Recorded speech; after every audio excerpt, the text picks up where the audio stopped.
Is this the end of Mike Norvell and Florida State? Earlier in May, speculation surfaced that if Mike Norvell gets another coaching offer from a bigger conference, Deion Sanders could be the next FSU head coach.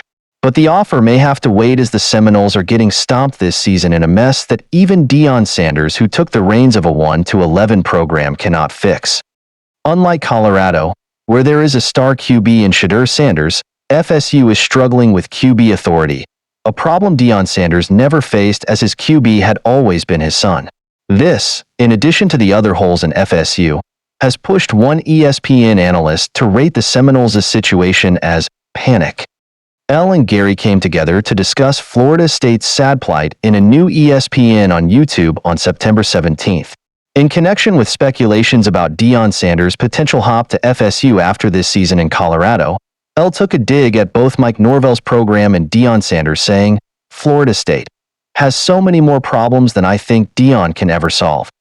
This is what Elle's warning about Deion Sanders on the Elle Duncan Show could mean. Last season, FSU was snubbed off of the CFP game despite a 13-0 record.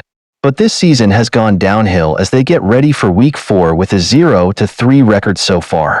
Oregon transfer QB DJ Uiagalelei was named the starter over existing backup Brock Glenn, but he isn't exhibiting his mastery over the game, recording 666 yards and 1 touchdown so far this season. In addition, FSU is also struggling with the same problem, which took up most of the offseason for Deion Sanders to put right.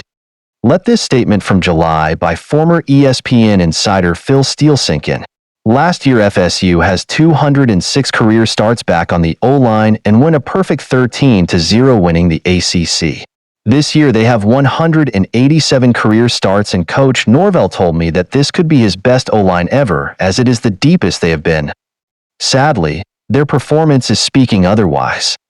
After Week 3's 20-12 loss to Memphis, FSU became the first top 10 program to suffer 3 consecutive defeats from unranked teams. Their O-line allowed 8 sacks this season, which is the 4th most in the ACC. Elle and Gary aren't the only skeptical ones here. Greg McElroy also said on Always College Football, "Everybody loves to hate Florida State, and that's fine. Florida State's just not a good football team."